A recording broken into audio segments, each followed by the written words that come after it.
Hello, नमस्कार, आदाब, सत श्री अकाल। कैसे हैं दोस्तों?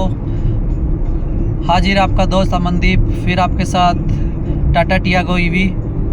और मैं अभी वापस जा रहा हूँ अपने घर को, पानीपत से रोहतक। टेम्परेचर है 36 डिग्री सेल्सियस बाहर, और गाड़ी के अंदर एसी मैंने ऑन किया हुआ है। और बताना चाहूँगा कि जब भी आप एसी ऑन करते हैं तो इसकी रेंज पे भी इफ़ेक्ट पड़ता है। 15 किलोमीटर से 20 किलोमीटर में डिफरेंस आ जाता है। अभी एसी ऑन है तो 56% पर 130 किलोमीटर की रेंज दिखा रहा है। अगर मैं जैसे ही मैं एसी बंद करूँगा तो अब ये 145 किलोमीटर की रेंज बढ़ गई है, 15 किलोमीटर की और बढ़ गई है, यानी कि 15 किलोमीटर का डिफरेंस आप देख सकते हैं। और लेफ़्ट कॉर्नर पर इसके मैं आपको दिखाना चाहूँगा, ये 92 वाट पर किलोमीटर। ये जितना भी कम होगा बिलो 100, उतनी आपकी गाड़ी रेंज आपको अच्छी देगी। और ये रेंज तभी अचीव होगा जब आपकी गाड़ी 70 to 80 किलोमीटर पर आवर्स की रेंज पे चल रही है, तभी आप ये बिलो 100 आप वाट पर किलोमीटर अचीव कर पाएंगे। अगर ये 100 से ऊपर गई, आपकी एवरेज गाड़ी की रेंज उसी के हिसाब से कम होती जाएगी। और लास्ट वीडियो में मैंने बताया था आपको कि मैं सर्विस के रिगार्डिंग बात करूँगा। तो इसमें जो कंपनी ने सर्विस फ्री सर्विस दी है, वो फ्री ऑफ लेबर कॉस्ट दी है। कंपनी बोलती है पहले ही सर्विस फ्री ऑफ कॉस्ट रहेगी, बट नहीं, free of cost labour cost रहती है। बाकी जो स्पेयर पार्ट्स या कुछ ऑयल फिल्टर, ये जो भी चेंज होता है, इसका सब आपको पेमेंट करनी पड़ेगी। तो फर्स्ट सर्विस तो फ्री थी, तो उसमें नॉर्मल चेकअप हुआ था, उसमें कुछ चार्जेस नहीं देना पड़ा। और सेकंड सर्विस 7,000 से लेकर 8,000 के बीच में थी। उसमें मेरी जो कॉस्ट आई है वो सेकंड सर्विस में सिर्फ 3800 रुपये, 3800 रुपीज़ आई है। और क्योंकि मेरा डेली का जर्नी है, ट्रैवल है, वो 200 किलोमीटर्स डेली का है, तो विद इन मंथ में मेरी सर्विस आ जाती है। 10 दिन में 2000 किलोमीटर, और डेली का इतना अप डाउन मैं इसको यूज़ कर रहा हूँ। बहुत ही मुझे फ़ायदेमंद ईवी है, क्योंकि मैं पहले पेट्रोल यूज़ करता था। पेट्रोल में मेरा 1,000 रुपीज़ पर डे का एक्सपेंस आ जाता था। अभी इसको बोलूँ तो मैं 400 तो आ जाता है with toll tax. 2 toll tax भी आते हैं मुझे, तो उसका भी 230 रुपीज़ मुझे पे करना पड़ता है। तो अराउंड 500 पर डे मुझे आ जा रहा है अभी, पेट्रोल के कंपैरिजन में करूँ तो। और जो फिर बताता हूँ कि जो मेरी थर्ड सर्विस थी वो भी ओनली 2800 रुपीज़ की हुई मेरी, जिसमें उन्होंने फ़िल्टर चेंज किया, ऑयल चेंज किया, ब्रेक ऑयल चेंज किया, और wheel balancing normal, alignment check कर ली उन्होंने।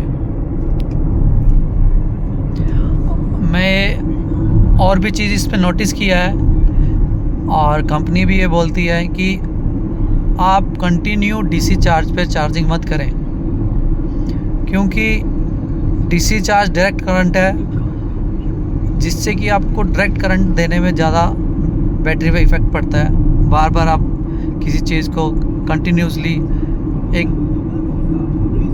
सेम फ्रीक्वेंसी में आप पेनिट्रेट करते हैं, या कुछ भी आप कंटिन्यूसली करते हैं, तो इफ़ेक्ट बहुत जल्दी दिखाई देता है।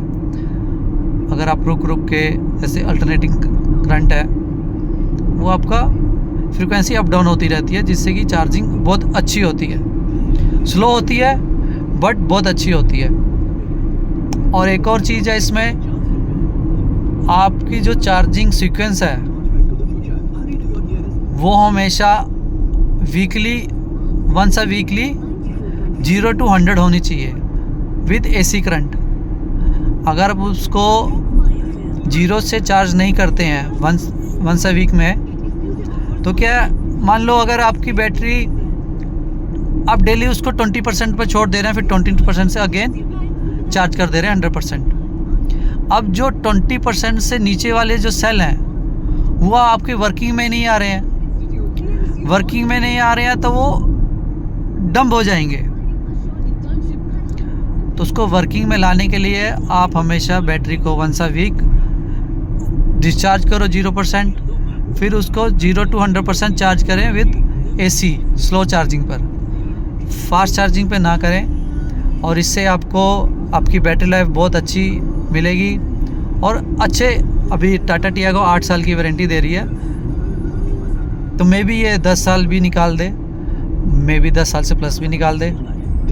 अब सेम केस मोबाइल में भी है, जैसा कि हम उसको 50% यूज़ करते हैं और शाम को ही घर जाते हैं उसको मोबाइल चार्ज कर लेते हैं, जिससे with in 1 year battery backup हमें कम मिलता है। फिर हमारी कंप्लेंट्स आती हैं कि बैटरी बैकअप कम है इसमें। तो प्रॉब्लम ये है कि हमें मोबाइल को भी और गाड़ी को भी हफ्ते में एक बार डिस्चार्ज करके उसको फिर से फ्रेश चार्ज करना पड़ेगा, जिससे कि बैटरी लाइफ अच्छी मिलेगी। और ये मैंने नोटिस भी किया है कि जैसे जैसे मैं स्लो चार्जिंग करता हूँ, AC चार्जिंग करता हूँ, उस पर मुझे बैकअप बैटरी का अच्छा मिलता है। और जैसे ही मैं DC पे करता हूँ कंटिन्यूसली, तो उसमें मुझे 10 किलोमीटर का डिफरेंस दिखाई देता है कि DC पे करता हूँ तो मुझे 250 किलोमीटर मिलती है, और अगर मैं AC चार्ज करता हूँ तो 260 तक मिल जाती है। और ये मेरी हैबिट हो गई है। फर्स्ट मंथ तो मुझे भी बहुत कन्फ्यूजन रहा इसकी बैकअप कैसे ले रहा हूँ। स्टार्टिंग में मैंने इससे सिर्फ 230 ही रेंज ली है, फिर धीरे धीरे इसको जैसे यूज़ कर रहा हूँ, अभी 4 मंथ्स हो गए हैं, तो मैं इसकी रेंज 250 तक ले रहा हूँ। और ये देख सकते हैं LCD 10 इंच का। और इसका साउंड सिस्टम मैं आपको नेक्स्ट वीडियो में ज़रूर दिखाऊंगा, बहुत ही अच्छा है और बेस बहुत अच्छा है।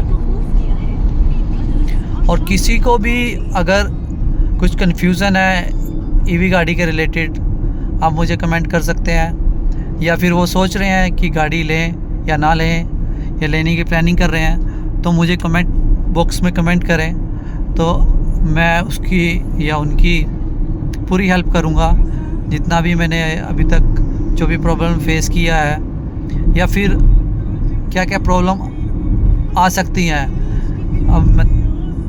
और लोगों का क्या व्यू है, जब भी मैं चार्जिंग स्टेशन पे या फिर सर्विस कराने गया हूँ, उनका मैं रिव्यू लेता रहता हूँ, उनका क्या क्या है सजेशन है, तो उनसे भी गाइडेंस थोड़ी मिल जाती है।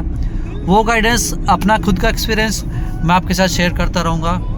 तो प्लीज़ बताइए, मुझे कमेंट करें कि आपकी गाड़ी को लेने के फ्यूचर में प्लान है तो मुझे कमेंट करें, मैं आपको ज़रूर हेल्प करूँगा। आपको जितना मेरा एक्सपीरियंस है मैं अपने के साथ शेयर करूँगा।